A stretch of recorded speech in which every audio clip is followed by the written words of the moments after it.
zeaxanthin, and I am making a creamy tomato soup.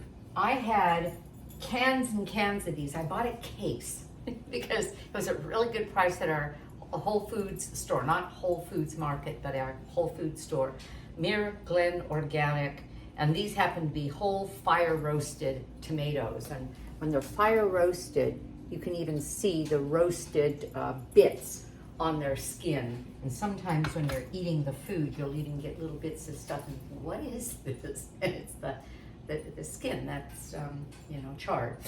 So I have a pan with nothing in it. Although the recipe that I went for, because I'll print several recipes and then I decide what I'm going to make, but this one I'm just using flat out. So I will give credit to ambitiouskitchen.com.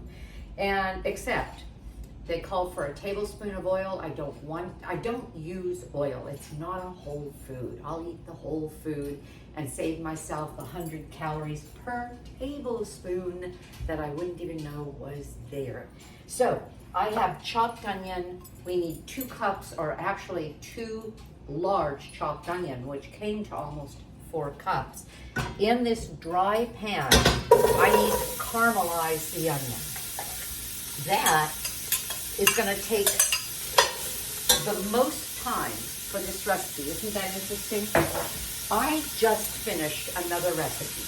It's over there on the stove. And over here on the stove, I have artichokes steaming because we're going to be eating in just minutes. But that recipe was a smoked kombucha squash soup that I began the video by saying I'm about to make an almost instant soup because I had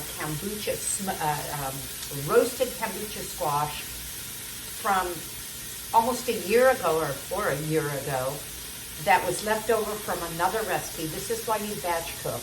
This recipe started out for 4. There's no way I'm going to make a recipe for 4. My husband and I would eat enough for 4. If I'm going to make the mess, take the time it's going to be for a batch that I can then put in the freezer. So, as always, I had made a larger squash, roasted it, put it in the freezer. And it was pretty old, and I thought, use it, man. So I made this squash soup. It was instant because all I had to do was mix ingredients, put them in a blender, and then heat them up. So look for that. Look for my roasted kombucha squash soup. And did you know that kombucha is called Japanese pumpkin? I didn't know that. And so it has Asian flavors. Super cool. So I ran upstairs, changed my top, and I do that so that I can tell when I'm putting videos together which one goes with which when I'm splicing them. Isn't that funny? And when I grabbed this top, I thought, oh my gosh, I have a prior life, a couple of prior lives. One of them was a landscape designer for almost 20 years, and I was on the cover of the LA Times calendar for, I don't know what it was, 1995 or something like that. And I was in Sunset Magazine as a designer. Well, I wore this vest, stood by the gate of my English garden, sort of like this. And when I put it on, I thought, oh my gosh, it was what, almost 25 years ago. So I'm just killing time because I want to show you that without, sorry for the loud clinking noise, I wasn't thinking. Without, just a moment. I had to get my silicone hot pad because what I tend to do when I'm talking is grab what I shouldn't be grabbing because it gets too hot. Without using oil, I'm going to get this just as caramelized as I would have if I had used oil. The other thing is, as it is cooking, it starts to brown just a little bit in the pan, at which time I add bits of broth to which cooks away, which evaporates almost instantly, faster than water would, and then add a little more and add a little more. What that does is it deglazes the pan as we go, and it browns really nicely. So I'm going to turn the video off, see what I mean, and bring you right back on when this is brown. Then I'll take you through the rest of the soup, and you're going to find that this soup, except for this step, is almost instant. I'll see you. All right, I'm back. So the onions have beautifully caramelized, and I simply kept adding broth. My broth is usually kept in a bottle. I got a couple of them at Amazon, and I used it all up, but it was only a few pours of just a couple of tablespoons. But you see how nicely brown that is? No fat added to it. Like, I won't say no fat because I'm going to be adding coconut milk.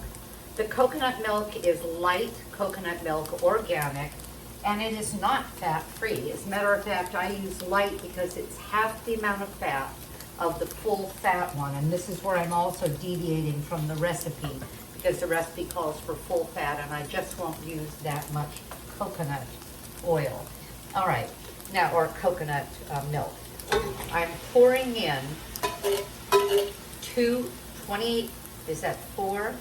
28-ounce cans of fire roasted whole tomatoes. They could be diced because I'm going to break them up here, and I'm going to put this whole thing. This is what makes it so instant.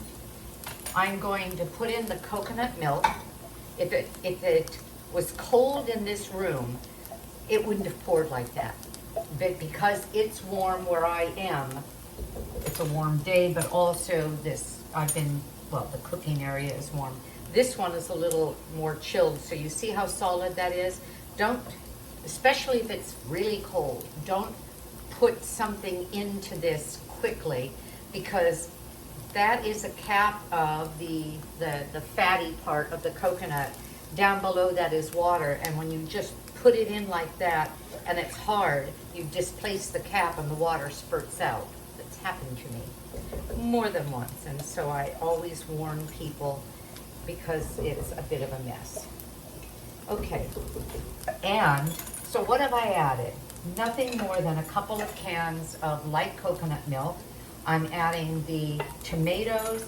I'm adding roasted garlic that I make by the pound and a half when I buy the raw garlic from Costco in a bag, organic, and roast it and then keep it in my freezer. And I'm adding salt and Italian seasoning. That's it. What I'm going to get is this lovely soup. I'm heating it up somewhat to heat up the coconut, to break up the tomatoes. I'm going to, ouch, this is what it looks like.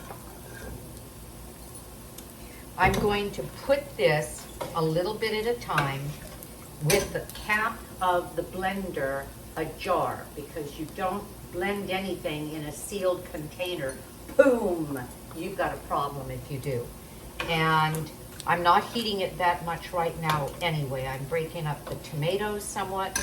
I'm going to put the whole thing, a few batches at a time, into the blender, put it back here, warm it up, and then plate it with fresh basil leaves. You'll see that attached to the video as a photo.